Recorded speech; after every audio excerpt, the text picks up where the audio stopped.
All right. So the first question that I had was, why'd you choose social work as a career?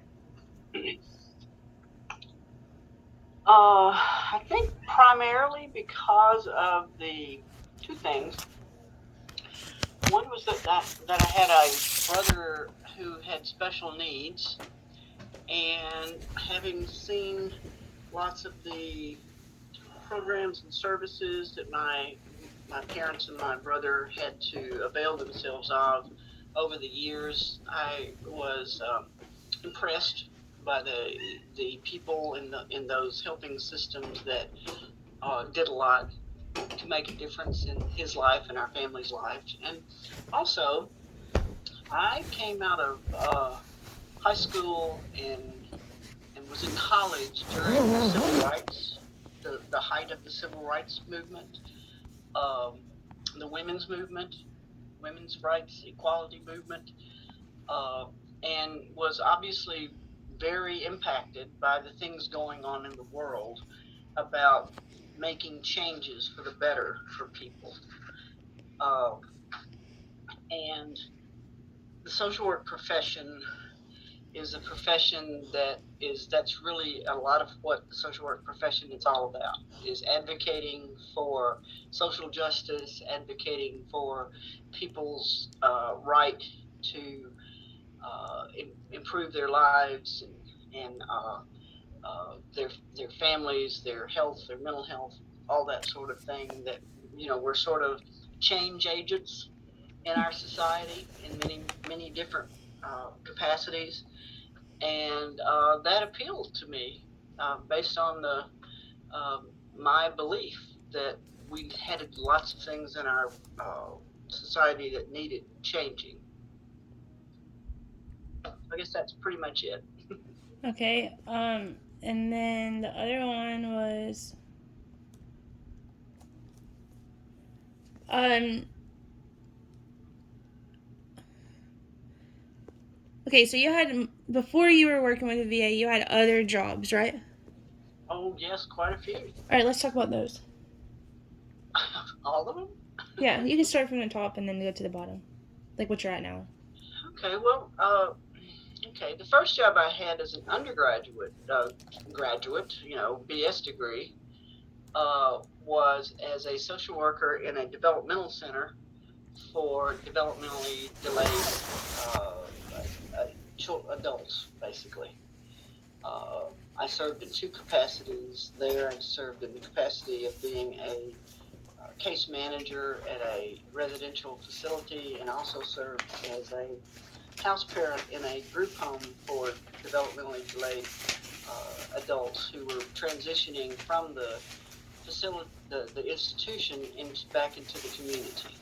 So that was my first social work undergraduate job. Then I went back to graduate school, and my first jobs out of graduate school, my first job was at a uh, transitional home intended to transition chronically mentally ill adults out of the institution back into the community. Then my next job was at a rural mental health center where I provided outpatient mental health clinical social work services, as well as training to volunteers who manned our crisis line in that rural area.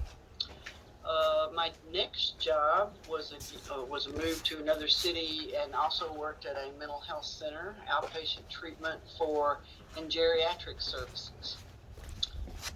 Then I took a break from work, had my daughter, and didn't work for a few years. But I did a little private practice during that period of time. Then I went to work with the family counseling center in that city, and worked there for 3 or 4 years. Uh, then I went to, then I went again. Next job, moved again to another city, and worked again at a urban mental health center, outpatient, as an outpatient therapist. Gosh, what did I do after that? Oh, after that, after that is when I went to work at as a part-time medical social worker at the Pediatric Pulmonary Center at Children's Hospital in Birmingham, Alabama. And that was a part-time job at that point in time. I was assisting the full-time social worker in that program. She ultimately left that program and went to teach in the School of Public Health, and I took over that position on a full-time basis. Now that was a program that was funded by Maternal and Child Health, by the Department of Health and Human Services, and they had a grant to teach master's level and doctoral level students in the field of pediatric pulmonary care. So I did that, and that brought me an interest in the field of public health, because that was a public health grant program. So I went back to school, started on a part-time basis going to school to get my master's in public health. After about a year of doing it on a part-time basis, I decided to leave that position and go full-time to get my degree in public health. So then I got my master's in public health. From there, I worked at the Children's Rehabilitation Services at the state level, doing program planning and stuff for adolescents that had various disabilities, and trying to develop programs to transition them from pediatric care to adult care, because many adolescents with chronic illnesses ultimately have to leave the pediatric care setting because they've reached the age of 18, so they need to transition into adult care. So I did that for a few years, and actually found that I did not enjoy the administrative aspect of social work nearly as much as I liked the direct clinical work. So I actually went then into a group psychiatric practice, private practice. So for the remainder of quite a few years, I continued to work in the private practice setting, and ultimately was approached by a professor I'd had in my master's program of social work about coming on board with a program that was being developed to treat adolescent boys who had been adjudicated for having done something inappropriate sexually, and it was a residential treatment program. So I did apply for and was chosen for that position. So then I became the clinical manager of that residential treatment program for adolescent boys. That was a consortium between the School of Social Work at Alabama, the Department of Psychology at Auburn University, and the Alabama Juvenile Justice System. I was there for 15 years managing that program and supervising clinical staff and developing that program. Then I retired from that job, and upon retiring from that job, was urged by some folks that had been interns of mine who worked at the VA to apply for a job with the VA, and I did. So I've now been with the VA for almost 6 years. So how many interviews did you have to go to get that job? Which job? At the VA. You only do one interview. You do a group interview. There were, I think, 6 people on my interview committee.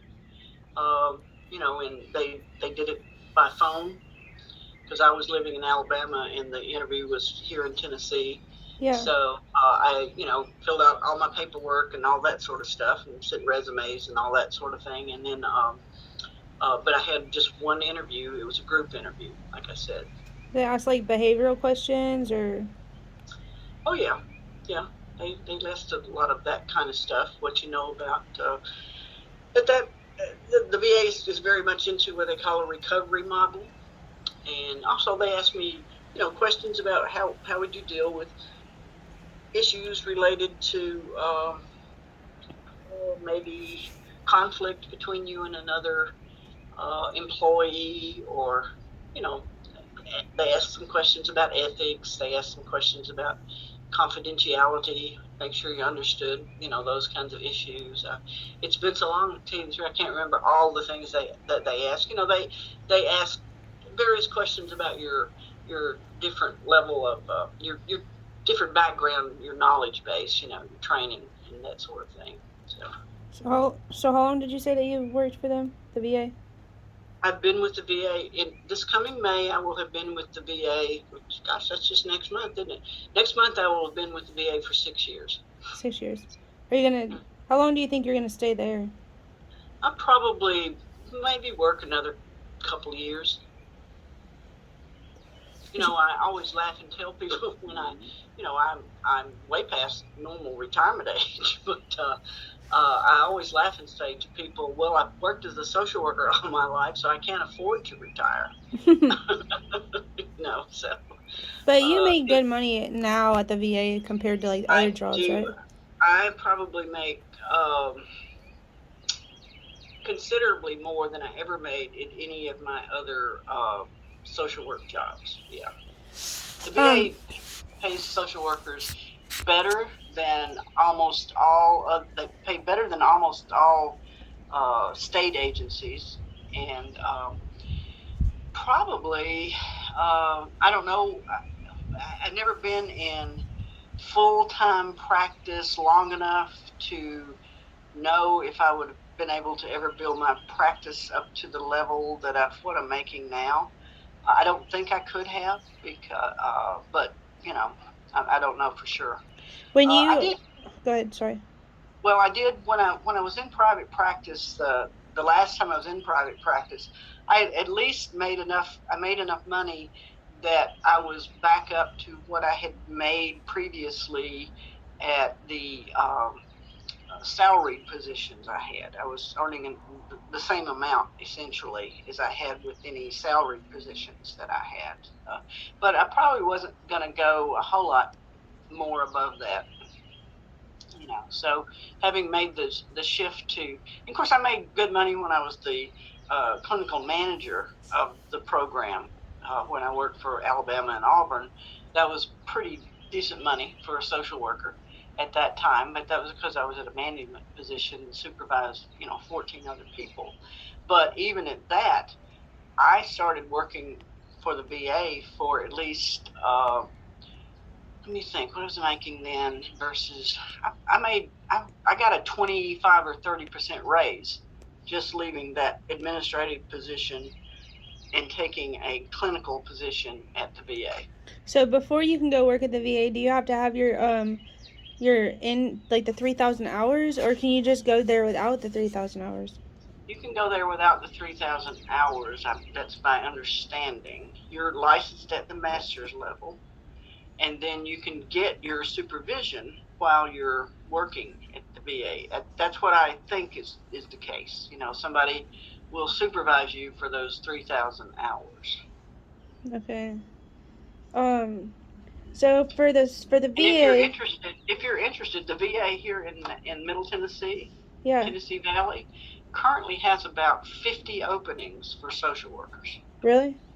Hmm They actually had 72 openings, and they have offered positions to either 26 or 27 people so far. Those people are in the onboarding process. They've been offered the position. Now they have to go through the background checks and all that sort of stuff that you have to go through. But those are so they still have another 50 positions or so available. So do you know how long those have been open for? Oh, good long, pretty good long time. And if I'm not mistaken, we had a meeting this week, and they said something about they've gotten permission to try to onboard these people a little faster than usual because they need them so badly. Yeah. So for the VA. I guess I didn't ask you this before, but do you know like what different homeless programs that they offer for veterans? Oh yes, they do have a homeless program, and then they have the HUD VASH program, which is a program that helps homeless veterans or veterans who are in danger of being homeless. Like they're at They risk for it? at risk for being homeless, right? They have a program for that too. And is it the SVF? HUD VASH, VASH. Yeah, but have you heard of the SSVF one? I don't think that's offered by the VA. I think that it's offered by uh South Central. Yeah, I don't think that's part of. I can't swear to that, but not working off campus, working over here at MTSU. I don't know as well as I might if I was working either in Nashville or at the campus in Murfreesboro at Alvin C. York. I'd have a better full understanding of all the different kind of programs that the VA has, because I'd be working in the same building with people and seeing people, but I'm fortunate enough that I'm working with veterans who don't have to. I mean, they're in college, for goodness sake. Yeah. They're getting their GI benefits just like you. They've got money to be able to afford housing. Their tuition is covered. All that They're sort of kind of thing. set up on the right track. Right. Yeah. So I don't really have to learn about or access the kinds of programs that maybe veterans who aren't doing as well might need access to, if you know what I mean. Yeah, I so have go ahead, sorry. I have had one or two people who were had previously been students at MTSU, and because they were veterans, we have if they've reached out to the vet center for some help about something, I've helped them to uh, have access to programs that might help them. Got a call one time from a family whose son was a veteran, and he was here at MTSU. He had been arrested for something and was in jail, and they were trying to find out what resources would be available to him. So I was able to hook him up to the Veterans Administration has a program that assists people who are involved with the court. So I was able to get him Is that hooked up with VJO? that. Yeah, I got him hooked up, with those folks, and then made arrangements for as soon as he left jail to be seen immediately for some psychiatric evaluation, because he did need to be on medication. So I was able to help in those kinds of ways, even though he wasn't personally my client. I was able to connect him to the resources he needed. Um, so if you wanted to be a social worker at the VA, right? I know they have like the clinical side of it, but what other? I know that Tamika is considered a social worker too, right?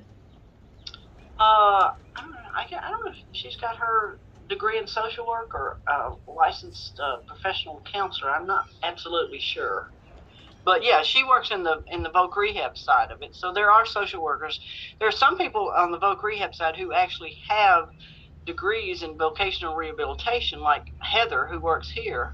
She has a degree in vocational rehabilitation. She doesn't have a social work degree, but a degree in vocational rehabilitation. So that's why she works for the voc rehab side of things. But I'm sure there are some social workers that do work on the voc rehab side of things. And then other social work positions, there are all kinds. There are the medical social workers. Those are the social workers that may actually work in inpatient settings. And then they have social workers in the homeless program. They have social workers in the MICM program, which is the program, the outpatient services for people with chronic mental illness. And they do a lot of home visits, to help people remain stabilized and make sure, that they're following what they need to do to stay out of the hospital, and stay healthy. They have social workers that work in the compensated work program, where there are people that have chronic mental illnesses perhaps, and they need job coaching, they need help finding jobs. They work with people in the community who are willing to accommodate and work with veterans who have some kind of chronic mental illness issues. They have social workers that work in the caregiver program. That's where they have to certify people. You know what the caregiver program is, where you can have a family member who, if you have a substantially handicapped veteran, someone that's got severe physical disabilities, Yeah. and has to have help with just activities of daily living. Uh, there can be a paid caregiver, and that paid caregiver can be a spouse or a parent, or even foster. I mean, they even have foster homes, adult foster homes, for veterans who don't have families that can care for them in that way. Then they pay somebody to be an adult foster care person, and so social workers have to certify those caregivers as being able to receive the payment to do the caregiving, and then they're there to assist them in whatever ways they need to be assisted in order to help that veteran maintain their care in a home rather than having to be placed in a nursing home setting or something like that. They have social workers. Let's see, trying to think what are some of the others. They have social workers that do things like, for veterans who are placed in long-term care facilities, they have social workers who go out and check on them, maintain, making sure they're getting what they need, and they help them if they need to be hospitalized. They help them with making the transition from the nursing home to the hospital, then from the hospital back to the nursing home. Um, let's see, they have a nursing home on campus here at York campus for veterans who need nursing, are eligible for and need nursing home care. So they have a social worker that works there to help with admissions and help with family issues, and works with families and that sort of thing. What other social work jobs do they have? That's all I can think of right off the bat. But anyway, a lot of social workers in the VA system. Okay. Let me look at a different question real quick.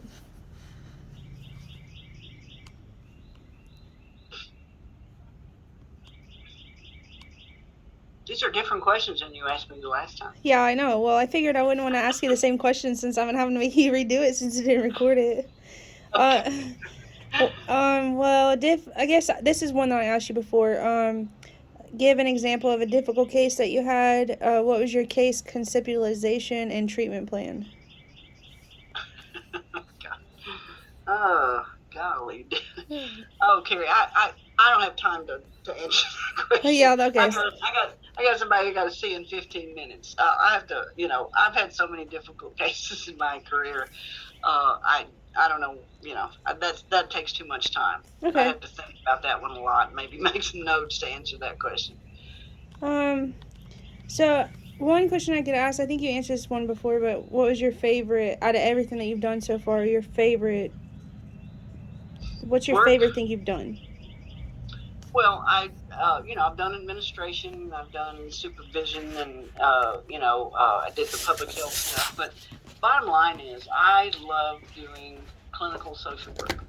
I like just managing, just having a caseload of veterans, and working with people who are interested and want psychotherapy, who want therapy for things. And so it's why actually, when I first came to work for the VA, and they told me that they were going to have me out here, wasn't really happy about that, because this was a new program. They weren't really. It was like starting a whole new program, and I had already been. I've had lots of firsts in my life.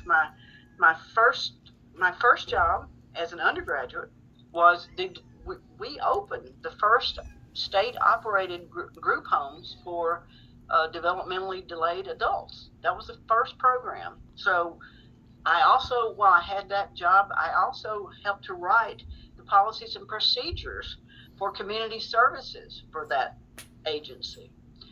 Then the next first I had was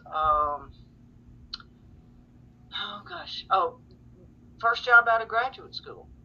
I was hired by the Department of Psychiatry at UAB, and that was also opening the first transitional home for people coming out of long-term psychiatric institutionalization back to the community. So that was a first of its kind. I mean, I was involved in doing all that, writing the policies and procedures, finding the home to rent, having it renovated, buying all the furniture, hiring the staff, all of that.